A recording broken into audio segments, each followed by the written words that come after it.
A gente fala de espectro por conta dos inúmeros sintomas, das inúmeras características, com variações de combinação entre eles, com gravidades distintas, e ainda temos mais essa outra diversidade, que é quando vem com as comorbidades, que a gente chama de dupla excepcionalidade.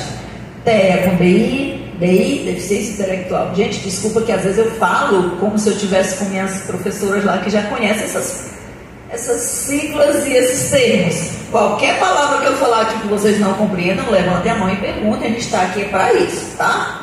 Nem precisa ficar com vergonha. Quando eu estava dando aula nos cursos de graduação, dei aula há muito tempo no Florence e na Estácio, e eu brincava com meus alunos, né, e dizia para eles: olha, aqui é o lugar de errar. Esse negócio de ficar caladinho porque tem vergonha de falar uma besteira, não. Aqui é... Então, eu falei por que espectro, e agora eu vou falar por que transtorno do neurodesenvolvimento. Quando se fala de neurodesenvolvimento, neurociência, neuropsicologia, tudo aí que tem a ver com neuro, né, é como funciona o nosso cérebro, tá? Tudo que nós fazemos são resultados de uma teia de circuitos elétricos que acontecem dentro do nosso cérebro, tá? Quando eu digo teia, porque parece mesmo uma teia de aranha, né? E que são chamados sinapses, né? E aí, o cérebro da gente, ele é muito perfeito. Nessas sinapses, ele vai trazer o funcionamento do cérebro de maneira diferenciada nas diversas fases do desenvolvimento humano, desde a infância, da primeira infância, da pré-adolescência, da adolescência, adulto, velho e etc. E aí, com a tua fala, me lembrei de uma situação. Pode passar mais um aí, por favor.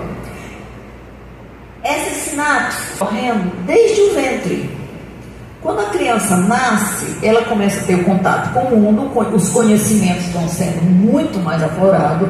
Uma criança, ela tem capacidade muito maior de elaborar sinapses do que qualquer pessoa, porque ela está no momento de total descoberta do mundo. Então o cérebro está aberto para todo impulso, toda estimulação externa, para ele captar tudo, interpretar. O que acontece, infelizmente, algumas mães, elas percebem que a criança não gosta muito de colo, até empurra um pouco quando ela está ali pegando, afagando, beijando e tal, esquia o corpo, não quer, desde bebezinho. Ela percebe que ao dar de mamar, a criança não cruza o olhar com o dela, e os psicólogos, os psiquiatras, eles estudam muito isso, eles falam que é o momento mais importante da identificação do ser humano. É quando o bebê cruza o olhar com a mãe. Ele começa a se identificar como humano, é bem ali, naquele primeiro momento. E as crianças com autismo não fazem isso em geral. Em geral, gente, não é todas. Lembrem que cada um é um, né? Então, a mãe vai percebendo isso, e aí a criança vai crescendo, chega a idade de engatinhar, ele não engatinha, de andar, ele não anda, de falar, ele não fala. Aí a preocupação começa a vir. Aí ele busca um pediatra, né?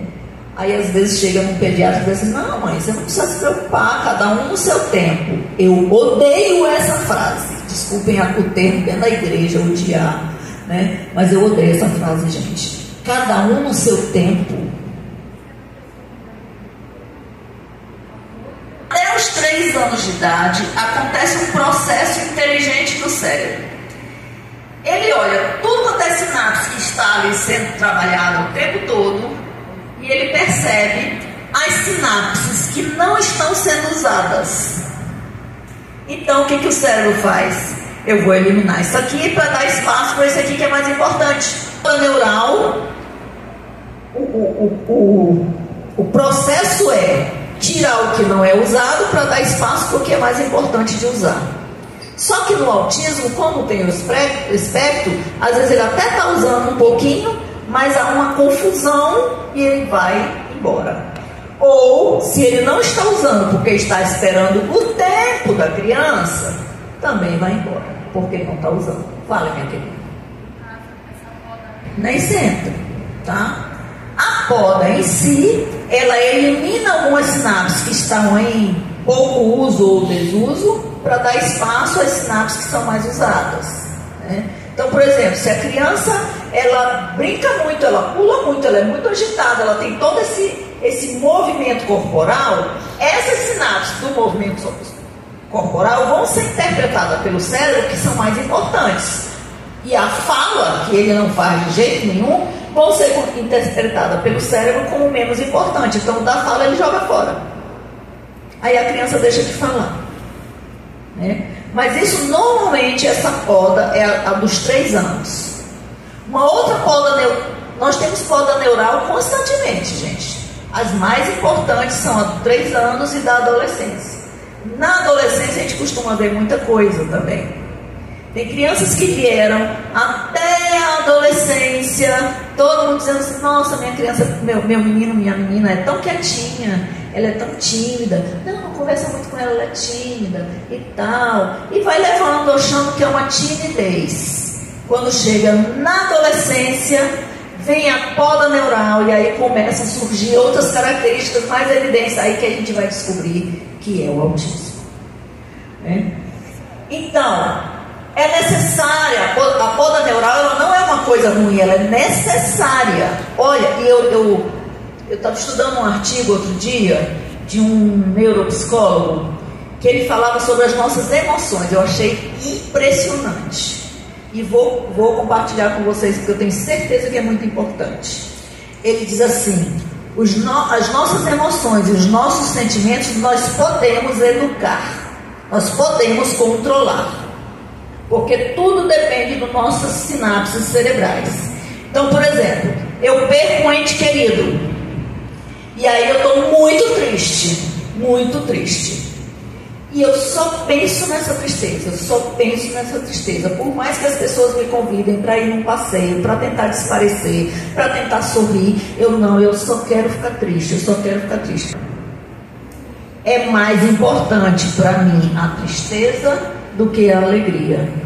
E aí ele vai diminuindo os circuitos que geram a alegria e você vai ficando cada vez mais triste até chegar até numa depressão profunda, certo? Então é nesse aspecto que ele fala, nós podemos controlar nossa emoção, né? Mesmo quando é um caso gravíssimo desse, da gente perder um ente querido, se a gente começar a trabalhar o nosso cérebro para dizer, não, eu não posso passar o resto da minha vida triste, eu vou sair, eu vou sorrir, eu vou procurar um amigo, eu vou me distrair e tal. A gente vai mudando e vai dizendo para o cérebro, para mim mais importante é a alegria, certo? Então a gente vai trabalhando as nossas sinapses cerebrais. Por que é importante falar das podas neurais? Porque a primeira poda neural mais importante acontece por volta dos 3 anos de idade.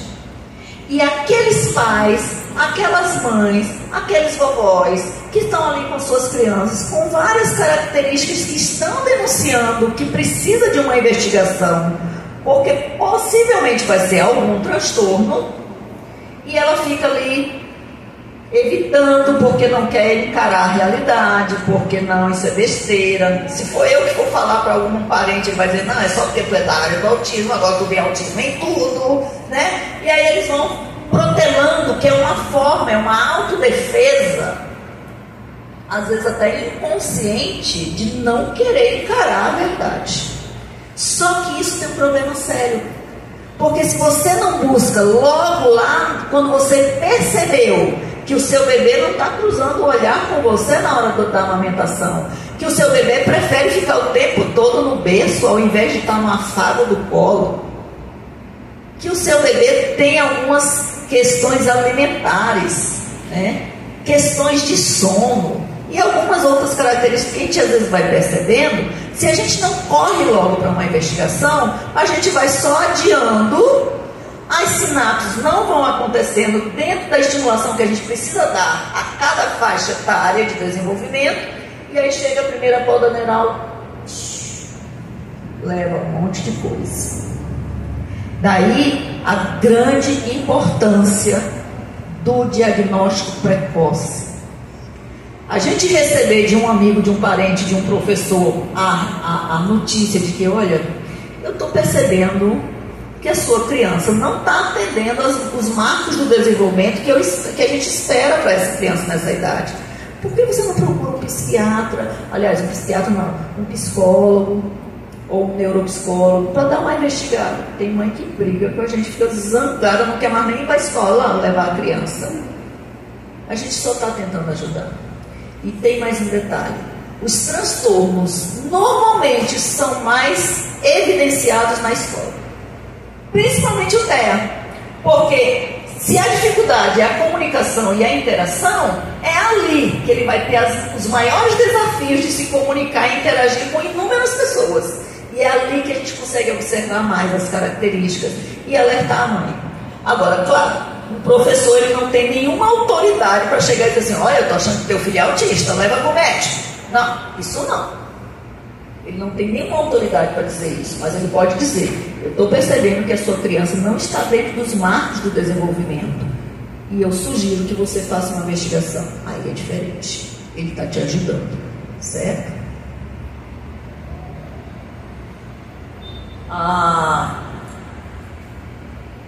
Precoce, nós vamos poder antecipar prováveis perdas através de estimulações corretas. Por exemplo, já estou percebendo que a sua criança está com um pequeno atraso na fala. Já procura um fono e ele já começa a trabalhar, ele vai estimular a fala, a gente já vai começar a burlar essa porta neural da fala. Entende? Então, a gente precisa vencer o medo e entender que se houver algum desvio no desenvolvimento infantil, a gente precisa investigar. Ele passou por um processo que ele adoeceu, ficou internado uns 3 meses. Após isso, ele passou por um processo em que ele adoeceu, ficou internado uns 3 meses, e após isso, quando ele saiu do hospital, muitos fonemas complexos ele deixou de pronunciar, não consegue mais realizar a pronúncia desses fonemas. Isso já entrando nos 3 anos. Hoje ele já tem 4, ainda não consegue fazer a pronúncia adequada dos fonemas, e a gente já foi em 2, 3 com fonoaudiólogos e todos dizem a mesma coisa. Isso é normal. Espero Peregrine em outros e outros profissionais. Uma hora você vai encontrar um competente. Criança em casa e já pararam para ter a curiosidade de olhar capa a capa a caderneta de vacinação. Pronto, ninguém aqui tem desculpa, se você tem uma criança em casa, de dizer: eu não sei quais são os marcos do desenvolvimento. Está tudinho ali na caderneta de vacinação.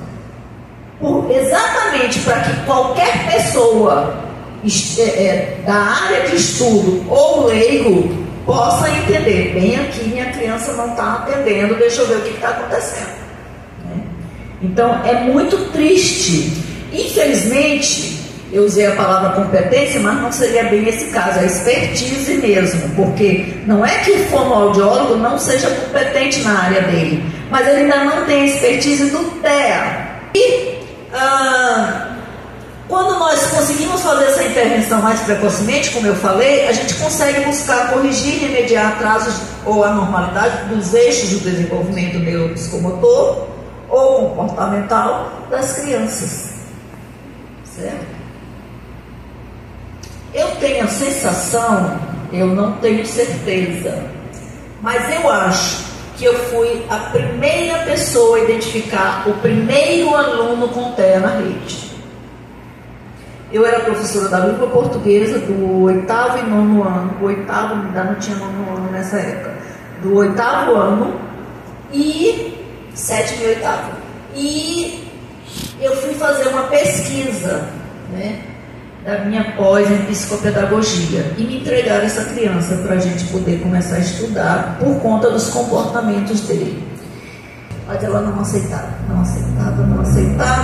Aí, isso de manhã, a mãe e a criança estavam comigo na pesquisa. À tarde eu estava com a irmã, já uma menina de 17 anos, e ela de 16 anos, e ela dizia assim: professora, minha mãe falou que aconteceu isso de manhã. Tudo que a senhora está falando é verdade. Lá em casa acontece também. Minha mãe é que não quer ver.